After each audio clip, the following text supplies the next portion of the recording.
മാന്യ സുഹൃത്തുക്കൾക്ക് വന്ദനം. TPMന്റെ ഉപദേശങ്ങളെ കുറിച്ച് പാസ്റ്റർ MT തോമസ് പ്രസംഗിച്ച ഒരു പ്രസംഗത്തിന്റെ ഒരു ഭാഗം കഴിഞ്ഞ ദിവസം ഞാൻ അപ്ലോഡ് ചെയ്തിരുന്നു. അതിന്റെ ബാക്കി ഭാഗത്തിൽ ഒരു ഗൗരവമേറിയ കാര്യം പാസ്റ്റർ MT പറയുന്നുണ്ട്. ആ ഭാഗമാണ് ഞാൻ ഇന്ന് സംസാരിക്കുവാൻ താല്പര്യപ്പെടുന്നത്. കാരണം അവർ ക്ഷണനായിരിക്കുന്നതിന്റെ പ്രധാനപ്പെട്ട ഉദ്ദേശം സഭയ്ക്ക് വേണ്ടി ഇടിവിൽ നിൽക്കാനാണത്രേ. അങ്ങനെ സഭയ്ക്ക് വേണ്ടി ഇടിവിൽ നിൽക്കുന്ന ഒരു വലിയ ശുശ്രൂഷ ഇവർ ചെയ്യുന്നു എന്നാണ് ഇവർ അവകാശപ്പെടുന്നത്. ആ ഭാഗം ഒന്ന് കേൾക്കാം. വിവാഹം ചെയ്തവൻ വിവാഹം കഴിഞ്ഞവൻ മனைவியை எப்படி பிரியப்படுத்தலாம் என்று நினைத்து ഭാര്യ എങ്ങനെ പ്രസാദിപ്പിക്കാമെന്ന് വെച്ച് மனைவி கூறிய உலகத்துக்கேற்ற காரியங்களை அவன் சிந்திக்கிறான். ലോകത്തിനുള്ളത് ചിന്തിക്കുന്നു. தேவனுக்கு மகிமை. ദൈവത്തിന് മഹത്വം. மனைவியை பிரியப்படுத்தும்படியாக ഭാര്യയെ പ്രസാദിപ്പിക്കുവാൻ அவன் உலகத்திலுள்ள காரியங்களை சிந்திக்கிறான். ലോകത്തിലുള്ളത് ചിന്തിക്കുന്നു. விவாகம் இல்லாதவன் വിവാഹം കഴിക്കാത്തവൻ தேவனை எப்படி பிரியப்படுத்தலாம் என்று நினைத்து ദൈവത്തെ എങ്ങനെ പ്രസാദിപ്പിക്കാമെന്ന് വെച്ച് தெய்வீக காரியங்களை சிந்திக்கிறான். അവൻ ദൈവത്തിനുള്ളത് ചിന്തിക്കുന്നു. இந்த குடும்பத்தை எப்படி வளர்த்தலாம், ഈ കുടുംബത്തെ എങ്ങനെ വളർത്താം, இவருடைய அவிசுவாசத்தை எப்படி மாற்றலாம், അവിശ്വാസം എങ്ങനെ മാറ്റാം, அதுக்காக பலவிதமான தெய்வீகமான ப்ராஜெக்ட் பദ്ധதி நாங்கள் போடுகிறோம். ദൈവികമായ പദ്ധതികൾ ആവിഷ്കരിക്കുന്നു. വിശ്വാസ കുറവുകളെ നികത്തും പൊരുട്ട് വിശ്വാസക്കുറവുകൾ പരിഹരിക്കുവാൻ 1 തെസ്സലോനിക്കർ 3:10 തെസ്സലോനിക്കർ 3:10 പ്രകാരം இரவும் பகலும் நாங்கள் உங்களுக்காக ஜெபிக்கிறோம். രാവും പകലും നിങ്ങൾക്കായി പ്രാർത്ഥിക്കുന്നു. உங்களுடைய ജീവിതത്തിൽ പല വിശ്വാസ കുറവുകൾ இருக்கலாம். എല്ലാ വിശ്വാസക്കുറവുകൾ കണ്ടേക്കാം. വേണ്ടാത്ത കാര്യങ്ങൾ ചെയ്തിരിக்கலாம். കാര്യങ്ങൾ ചെയ്തിരിക്കാം. മരുന്നെടുത്തിരിക്കാം. ഇനി പല കാര്യങ്ങൾ ചെയ്തിരിക്കും. ഇതുപോലെ എത്രയോ കാര്യങ്ങൾ അത് ഞങ്ങൾ വിളങ്ങിക്കൊണ്ടാൽ അത് മനസ്സിലായാൽ നിങ്ങളെ ശകാരിക്കില്ല. இரவும் பகலும் உங்களுக்காக உங்கள் விசுவாசத்தை கெட்டியெழுப்பும்படி நாங்கள் கண்ணீர் விட்டு ஜெபிக்கிறோம். രാവും പകലും നിങ്ങളുടെ വിശ്വാസത്തെ പടുത്തുയർത്തുവാൻ കണ്ണുനീരോടെ പ്രാർത്ഥിക്കുന്നു. വെറും വസനമല്ല, വെറുതെ വചനം പറയുകയല്ല, ഇത് ജീവിയം. ഇതാ ജീവിതം. ഞങ്ങൾ அப்படி ജീവിக்கிறோம். ഞങ്ങൾ ജീവിക്കുന്നു. எங்களுடைய விசுவாச வீட்டில் வந்து பாருங்க.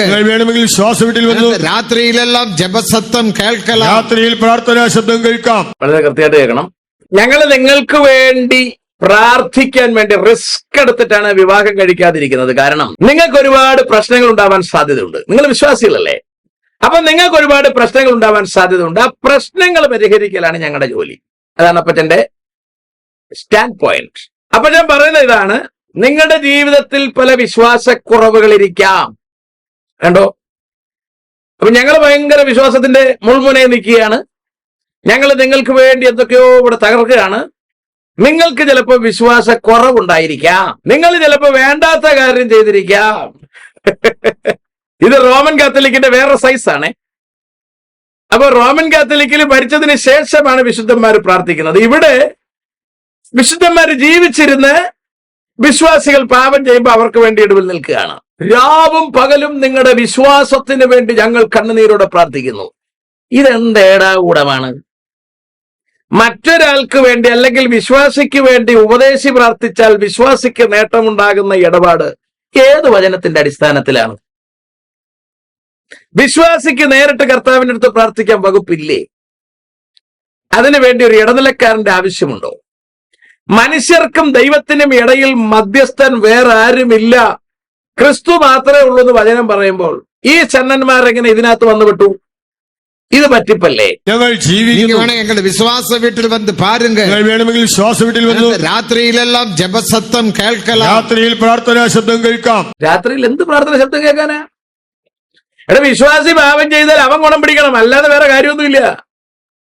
ഈ പഠിപ്പീര് കൊണ്ടാണ് വിശ്വാസി പാപം ചെയ്തുകൊണ്ട് നടക്കുന്നത്. മനസ്സിലാകുന്നുണ്ടോ? വിശ്വാസിക്ക് കൃത്യമായി കൊടുക്കേണ്ട വചനം കൊടുക്കണം. അത് ഇവരുടെ കയ്യിലില്ല. എവര് പറഞ്ഞത് നിങ്ങൾ പാപം ചെയ്തോളൂ, ഞങ്ങൾ ഇവിടെ നിന്ന് പ്രാർത്ഥിക്കുന്നുണ്ട്, അതുകൊണ്ട് കൈമടക്കൊണ്ട് എവർക്ക് കൊടുക്കും. വല്ല മുട്ടയോ കോഴിയോ വല്ലോ കൊണ്ടെങ്കിൽ എവർക്ക് കൊണ്ട് കൊടുക്കും. എവർ തിന്നുള്ളി പിറക്കി തിന്നുകൊണ്ട് പ്രാർത്ഥിക്കുന്നതായി പറയുന്നേ. എന്ത് പ്രാർത്ഥിക്കുന്നെന്നാ? ഇവര് പ്രാർത്ഥിച്ചു എന്നും പറഞ്ഞ് ആര് കേൾക്കാനാ? ഈ വിശ്വാസി മുട്ടുമടക്കണ്ടേ? അവൻ അവന്റെ പാപത്തെ ഏറ്റുപറയണ്ടേ? അതിന് ഇയാളിരുന്ന് പറഞ്ഞാൽ മതിയോ പാപം? എന്തിനാണ് ഈ ജനത്തെ പറ്റിക്കുന്നത്? വളരെ സൂപ്പർ കള്ളത്തരമാണ്. 24 മണിനേരം മുഴു ചിന്തയും നിങ്ങൾ താനെന്ന് പറയാൻ ഒരു ചർച്ചിലേക്ക് കൊണ്ടിരുത്തിയാൽ അവിടെ നിന്ന് ഏത് സമയം അവരെ പറഞ്ഞുവിടും. അപ്പൊ ഇവരവിടുത്തെ പ്രാർത്ഥന തൊഴിലാളിയാണോ? നമ്മൾ ബംഗാളിയെ കൊണ്ടുവയ്ക്കുന്ന പോലെ? അത്രയും മാത്രമേ ഉള്ളൂ എന്റെ ജോലി, അല്ലേ? എപ്പോഴും വേണം പോവാം. അടുത്ത ഞായറാഴ്ച ഞാൻ ഇവിടെ ഉണ്ടെന്ന് എങ്ങനെ അറിയാൻ പറ്റും? 24 മണി നേരം എങ്ങനെ പ്രാർത്ഥിക്കാൻ പറ്റും? എന്ത് പ്രാർത്ഥിക്കാൻ പറ്റും? പ്രാർത്ഥിച്ചിട്ട് ഏതെങ്കിലും വിശ്വാസി ഗുണം പിടിച്ചറിയാവോ?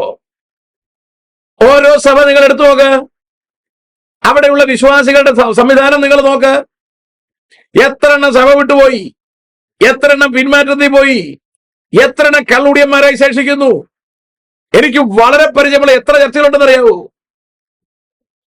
വാതുറന്ന കള്ളത്തരം മാത്രം പറയുന്ന നല്ല ഉഷാറ് ടിപ്പിയങ്കാർ എന്റെ വീടിന്റെ അടുത്തുണ്ട്. അതുകൊണ്ട് ഇവർക്ക് വേണ്ടി ഏതാണ്ട് ഇവിടെ മറിച്ചു എന്ന് പറഞ്ഞാൽ ഒരു പിണ്ണാക്കുമില്ല. അങ്ങനെ ഏതാണ്ട് ഒരാൾ പ്രാർത്ഥിച്ചാൽ വിശ്വാസിയുടെ പ്രശ്നം പരിഹരിക്കപ്പെടുകയുമില്ല. അവനവൻ ദൈവസന്നിധിയിൽ മുട്ടുമടക്കാതെ ഒരു വ്യത്യാസം ഉണ്ടാകുമെന്ന് ബൈബിളിൽ എവിടെന്നാ ഉപദേശി ഇതൊക്കെ വിളിച്ചു പറയുന്നത്? അപ്പൊ വേലക്കാര് മറ്റൊന്നിലും തലയിടരുത്. പിന്നെ ഇവര് പാപം ചെയ്തിട്ട് വരും, ഇവര് പ്രാർത്ഥിച്ച് ശരിയാക്കി കൊടുക്കണം. ഇത്ര സിമ്പിളായിട്ട് ജനത്തെ പറ്റിക്കണമെങ്കിൽ വചനം അറിയില്ലാത്ത ജനമായിരിക്കണം. ഇതുകൊണ്ടാണ് ഈ TPM-ലെ ജനം ഇപ്പോഴും വചനം അറിയാതെ ഇരിക്കുന്നത്.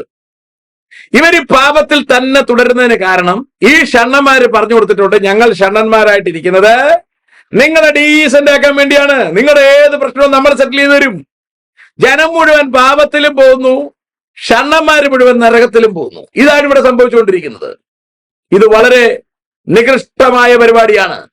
റോമൻ കാത്തലിക് ചെയ്യുന്ന സെയിം സാധനത്തിന്റെ ആത്മീകവൽക്കരിക്കപ്പെട്ട ഒരു രൂപമാണ് ഇവിടെ ഇറക്കുന്നത്. അവിടെ കന്യാമറിയം അവിടെ നിന്ന് പ്രാർത്ഥിക്കുന്ന ഇവരെ പഠിപ്പിച്ചു വച്ചിരിക്കുന്നത്, നിങ്ങൾ ഇവിടെ കൊന്ത ഞെക്കുമ്പോൾ അവിടെ കന്യാമറിയം അപ്പുറത്ത് പറഞ്ഞോളും. അതുകൊണ്ട് നമുക്ക് വിശുദ്ധയായ മറിയമേ ഞങ്ങൾക്ക് വേണ്ടി പ്രാർത്ഥിക്കണമേ എന്നും പറഞ്ഞ് ഇവർ പ്രാർത്ഥിക്കുകയാണ്. ഇതുപോലാണ് ഇവിടെ ചെന്ന് ഷണ്ണന്റെ മുമ്പിൽ നിൽക്കുന്നത്. 500 രൂപ കയ്യിൽ വെച്ചു കൊടുക്കും. പ്രാർത്ഥിക്കണേ അപ്പച്ച ഓക്കെ, ധൈര്യമായിട്ട് പൊക്കോ, പാപം ചെയ്തിട്ട് വരൂ, ഞാൻ ഇപ്പൊ ശരിയാക്കി വെച്ചേക്കാം. ഇയാൾ എന്ത് പിണ്ണാക്കിയെന്നാ പറയുന്നത്? ഒരു ചുക്കും ഇവിടെ നടക്കത്തില്ല. പാവം ജനം ഇപ്പോഴും പാപത്തിൽ കഴിയുന്നു. ഈ ജനത്തിന്റെ മുമ്പിൽ വെള്ളയുടുത്തും ഈ ജനത്തിന് ഇച്ചിരി ഇറച്ചി സാമ്പാറും ഇട്ടുകൊടുത്തും ഈ ജനത്തെ പറ്റിച്ചുകൊണ്ടിരിക്കുന്നു. ഈ ജനത്തിന്റെ മുഴുവൻ സമ്പത്ത് ഇവർ കൊള്ളയടിക്കുന്നു. ഒരു കണക്കും ഇവർക്കില്ല. TPM-ന് ഒരു കണക്കവതരണവുമില്ല. ഇവരുടെ അസറ്റിനെ കുറിച്ചുള്ള കൃത്യമായ കണക്കുകൾ ഗവൺമെന്റിന് ലഭ്യമല്ല. ഇവരുടെ സമ്പത്തിന്റെ സ്രോതസ്സിനെ കുറിച്ച് ഗവൺമെന്റിന് ലഭ്യമല്ല. ഇവകളെ കുറിച്ചൊക്കെ മറ്റു ചിലർ എന്നോട് കാര്യങ്ങൾ അവതരിപ്പിച്ചിട്ടുണ്ട്. ഞാൻ ആ ഭാഗങ്ങളിലേക്കെങ്ങും പോകാൻ താല്പര്യപ്പെടുന്നില്ല. എനിക്ക് പറയാനുള്ളത്, ഇവര് പറയുന്ന ആത്മീകം വ്യാജമാണ്. ഇവര് പറയുന്ന സുവിശേഷ വേല വചനപ്രകാരമുള്ളതല്ല. ഇവര് പറയുന്ന ഈ ഉപദേശം ഇവര് പ്രാർത്ഥിച്ചിപ്പം മെഴുക്കി റെഡിയാക്കി കൊടുക്കുമെന്ന് പറയുന്നത് വചനപ്രകാരം തെറ്റാണ്, ഒരിക്കലും നടക്കാത്തതാണ്. അവനവൻ ശരീരത്തിലിരിക്കുമ്പോൾ ചെയ്തത് നല്ലതാകിലും തീയതാകിലും തക്കവണ്ണം പ്രാപിക്കേണ്ടതിന് ന്യായാസനത്തിന് മുമ്പിൽ ചെല്ലണമെന്ന് തിരുവെടുത്ത് പറയുമ്പോൾ ഇയാൾ പ്രാർത്ഥിച്ച് ശരിയാക്കി കൊടുക്കാന്ന് പറഞ്ഞ ഏത് ന്യായം അനുസരിച്ചിട്ടാണ്? അതുകൊണ്ട് ഈ ജനത്തെ കബളിപ്പിക്കുന്നതാണ് ഈ പറയുന്ന ഉപദേശങ്ങളെന്ന് ജനം തിരിച്ചറിയണം. ഇവര് പറയുന്ന ഈ ഷണ്ണത്വവും ഇവര് പറയുന്ന ഈ പ്രതിഷ്ഠയും ഇവര് പറയുന്ന ഏടാകൂടങ്ങൾക്കും ഒന്നിനും വചനത്തിന് അടിസ്ഥാനമില്ല എന്ന് നിങ്ങൾ തിരിച്ചറിയണം. ഇവര് നിഴലാണ്, പൊരുളാണ്, ലേവ്യനാണ്, പൗരോഹിത്യമാണ്, മോശയാണ്, മൽക്കീസദേക്കാണ്. ഇത് മുഴുവൻ ഫസ്റ്റ് ക്ലാസ് ഉഡായിപ്പാണെന്ന് നിങ്ങൾ തിരിച്ചറിയണമെന്നാണ് എനിക്ക് ജനത്തോട് പറയാനുള്ളത്. ഇത് വെറും ഒരു സംഘടനയാണ്. വചനപ്രകാരമുള്ള ഒരു സഭയെന്ന് പോലും ഇതിനെ വിളിക്കാനാവില്ല. ഇതൊരു ശുദ്ധമായ കൾട്ടാണ്. ഇത് ജനം തിരിച്ചറിയണം. തിരിച്ചറിഞ്ഞ് നിങ്ങൾ മാനസാന്തരത്തിന് യോഗ്യമായ ഫലം കായ്ക്കണം. വചനപ്രകാരം നിങ്ങൾ മാനസാന്തരപ്പെടണം. നിങ്ങൾ പരിശുദ്ധാത്മാവിനെ പ്രാപിക്കണം. നിങ്ങൾ കൃപാവരങ്ങളെ പ്രാപിക്കണം. അവനവന്റെ വിശുദ്ധിക്കുള്ളത് അവനവൻ നേടണം. അത് ഒരു ക്ഷണനും നമുക്ക് നേടിത്തരാൻ കഴിയില്ല എന്ന വസ്തുത നിങ്ങൾ കൃത്യമായി തിരിച്ചറിയണം. ആരും നിങ്ങളെ കബളിപ്പിക്കാതിരിക്കാൻ നിങ്ങൾ സൂക്ഷ്മതയുള്ളവരായിരിക്കണം. തിരുവചനാടിസ്ഥാനത്തിൽ ജീവിച്ച് നിത്യതയ്ക്ക് പോകാൻ നിങ്ങൾ ശ്രമിക്കണം. നമ്മളെ കൊണ്ടുപോകാനെന്നും പറഞ്ഞ് വഴിയിൽ നിൽക്കുന്ന ഈ ടീമുകൾ വചനപ്രകാരമുള്ളവരല്ല എന്ന വസ്തുത നിങ്ങൾ തിരിച്ചറിയണം. നിങ്ങളുടെ കണ്ണുകൾ തുറക്കാൻ നിങ്ങൾ പ്രാർത്ഥിക്കണം. ദൈവം നിങ്ങളെ അനുഗ്രഹിക്കുമാറാകട്ടെ.